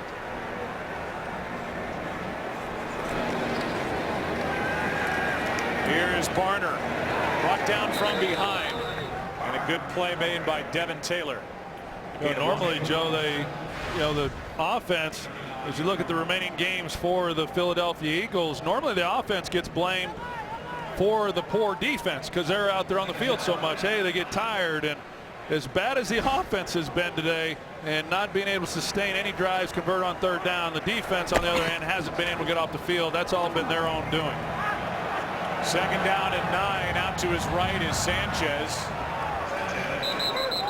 And he just runs out of bounds with it. Darryl Tapp is out there to force him out. See where he was looking downfield if anybody was open. Well, good coverage, and we isolate on Nevin Lawson, and second-year player, 4th-round pick from a year ago. He got his opportunity when Rasheem Mathis went down and was put on IR, and he's done a good job. He has stepped in, and between he and Slay, have held up pretty well. Barner carries it. Nowhere to go on 3rd down and 10. 4th down for Philadelphia. Loss of 2. Nada was the first guy in there to make the stop. And Chip Kelly, who is in complete charge of this roster. It's one thing to close the curtain and say, hey, don't worry about it. The system works. The system works. And he has seen and pushed a lot of talent out the door. Names like McCoy and Deshaun Jackson and Jeremy Maclin. The 2 guards at the start of the year. Certainly not young guards, but Todd Herremans was released. Same for 2-time Pro Bowl guard Evan Mathwa. technical director. Rich Russo, our terrific director. There is Richie Zients, our producer. Pete Chalveris on the right. Jake Jolivet on the left. C wearing his Messier 11 hat. In support of his New York Rangers, who have gotten off to a great start. You know, I say we're not working. That's you and I and Aaron Andrews, but those guys will be. They'll be in Indianapolis. Yep. They take on the Buccaneers. With Dick Stockton and Matt Millen on the call. How about Tampa Bay? I mean, they're right there in it at 5-5 and coming off the win at Philadelphia. Lovie Smith, the head coach. Doug Martin with a big game on the ground last week against the Eagles. Yeah, well, you just see Jameis Winston, you know, maturing. They've won 3 of their last 4 games, coming off a great win against the Eagles on the road, and he played well. And as you start having successes and gaining some confidence, you know, you start to play with a little more urgency, and they certainly are. And it's been good to see for a young quarterback and knowing how difficult that is to do. 2nd down and 7. Abdullah brought down by Kendricks. NFL Play 60, the NFL's movement for a more active generation, encourages fans to get moving and play for 60 minutes every day. Run, jump, and race to Super Bowl 50 with the free NFL Play 60 app. Download today or go to NFLrush.com to learn more. Talking about Chip Kelly, we touched on it earlier. The issue right now is, there are a lot of issues, but the quarterback position. Not only did he trade for Bradford, got rid of Nick Foles, who's been benched in St. Louis, but gave up a 2nd-round pick in that deal. Bradford is injured. Sanchez is struggling. 3rd down and 5. Stafford is sacked. And that's sack number 2 on the day for this Eagles defense as Vinny Curry gets it. Well, speaking of quarterbacks, Dan Orlovsky, the backup for the Lions, he's got to be saying, what has to happen for me to get some playing time? I think after that sack, Jim Caldwell will say, okay, young man, you're in. There's Dan. 4th down and 13 here. Curry has both of the sacks for Philadelphia.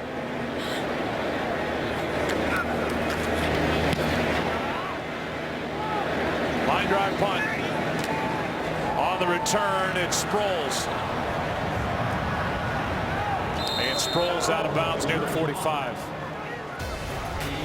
Go to break and give you another peek at the sideline for Philadelphia.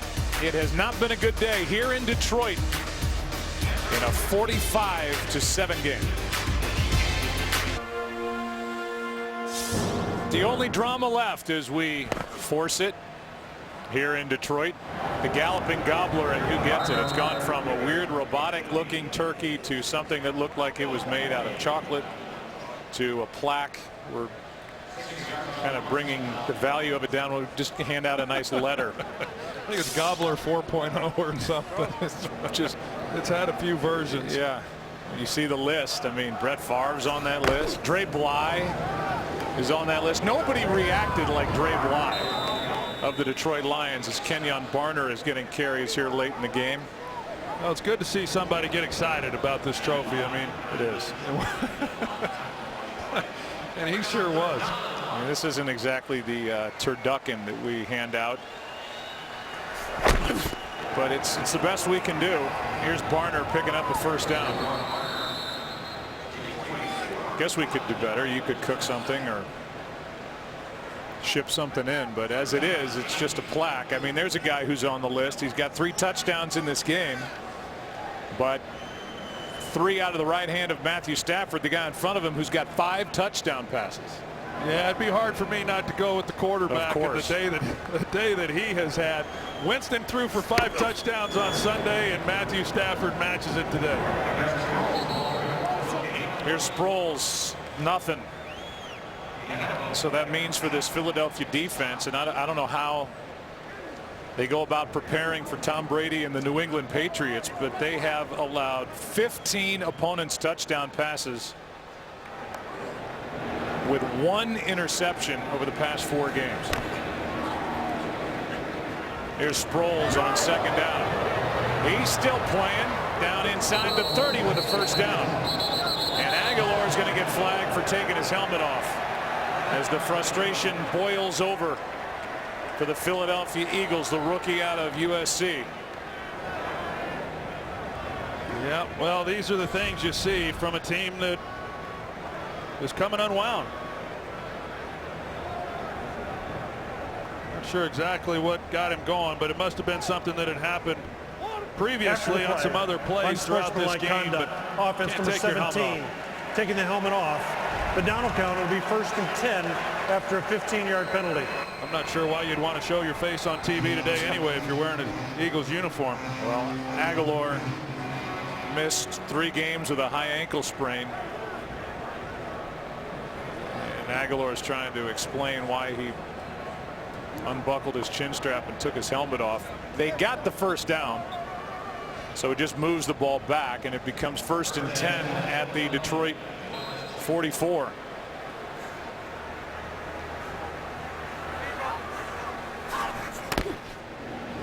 Barner right side, showing some life, and he picks up a first down, knocked down just inside the 30 near the 28. You know, one of the guys we haven't mentioned for a candidate for the Galloping Gobbler is Ziggy Ansah. He's got 4 sacks in this ball game. He's been outstanding. He's had a heck of a year, and sometimes when the team's struggling and you have a losing record, a lot of great performances go unnoticed, but he has really played well this year and has had one well of a game today. He really is. He got a half sack for the last one. Here's a pass complete, and that's a Jared Tutu, who is more of a special teams player. So Ansah now with 3.5 sacks, a forced fumble, and a fumble recovery in this game, and he has been at times unblockable for this Philadelphia offensive line. Yeah, a little more pressure on him. I know they brought in Haloti Ngata, but a little more pressure on him this year too without a Ndamukong Suh man in the middle. Here's one for a Jared Tutu out of his reach with good coverage downfield by Bill Bentley. 3rd down and 6 as the crowd continues to thin as we go with 3 minutes left. And the Eagles are going to lose their 3rd straight, go to 4 and 7. No momentum after that overtime win, albeit behind Sam Bradford on the road at the Dallas Cowboys. Bradford gets hurt in the next game, a 1-point loss to Miami.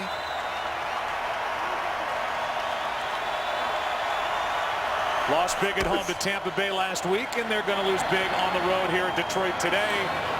Penalty flag is down as Matthews is in for the touchdown. Flag is thrown in the secondary, and it's against Detroit. Looks like the touchdown will stand.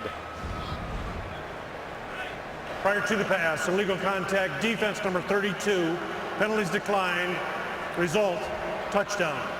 Yeah, it looked like a blown assignment there. James Ihedebo was the one who had the contact, but there was no coverage then in behind him. It's really the first defensive mistake that I can recall for the Lions here in this game. Last Thanksgiving, Philadelphia won at Dallas 33-10 to go to 9-3, leading the NFC East. They lost the next 3 games. They missed out on the playoffs. And since that Thanksgiving game, they're going to go 5 and 10 and go to 4 and 7 here in 2015. Take a quick break. Right back here. Matthew Stafford with 5 touchdowns on the day. Calvin Johnson 3 of them. And the Eagles 2 straight games allowing 45 or more points. See if that changes at all going forward. Detroit will just try to run out the last 2 minutes 56 seconds of this clock. And they'll get set for a Thursday game here at home against the Packers. Meanwhile, Minnesota tied with Green Bay. Green Bay has the tiebreaker because of the win last week by Green Bay at the Vikings. Minnesota will be at Atlanta. Atlanta's in a spot where right now, if the season ended, they would be in a playoff spot, but they've lost 4 of their last 5. They lost a heartbreaker at home to Indianapolis last week. And they will have their hands full with the Vikings, that defense, and Teddy Bridgewater. Yeah, it's really complicated when you get past the really top teams and how much can happen yet with a month and a half left to play. Here's George Wynn with the carry. Logan on the stop. Sunday's games, a good one in the NFC East. The top 2 teams will get after it with the Giants at the Redskins. There's that Vikings-Falcons game, the Saints and the Texans, Rams and Bengals, the Bucks and the Colts, and then later on the Cardinals and the 49ers. With the Cardinals trying to keep their roll going and get their 9th win of the year. And there are the numbers today and last week against this Eagles defense. 90 points in 2 weeks against Tampa Bay and Detroit. 2nd and 8. Handoff is to win again. Got a yard, maybe 2. Yeah, let's be honest, Joe. I mean, the Lions essentially played 3 quarters. I mean, they've backed off. I mean, it could have looked a lot worse than it's been. 2-minute warning at Ford Field with the Lions enjoying Thanksgiving today. State Farm post-game show here on this Thanksgiving. 2 minutes left. 3rd down and 7. Here is Wynn, and he is swallowed up in the backfield with fans out on the field protesting something, I would assume, but rather peacefully exiting the field. Well, at least 2 of them are. For a 4th down, and those who remain in the seats are letting those fans who have gotten on the field and protesting whatever it is that they are hear it with under 2 to go. Well, they've got security around the perimeter of these stands. You just wonder how somebody doesn't stop them before they get as far as the field. They had people repelling. Yeah, it does. I mean, in Carolina. It's a little disappointing. Clock continues to wind.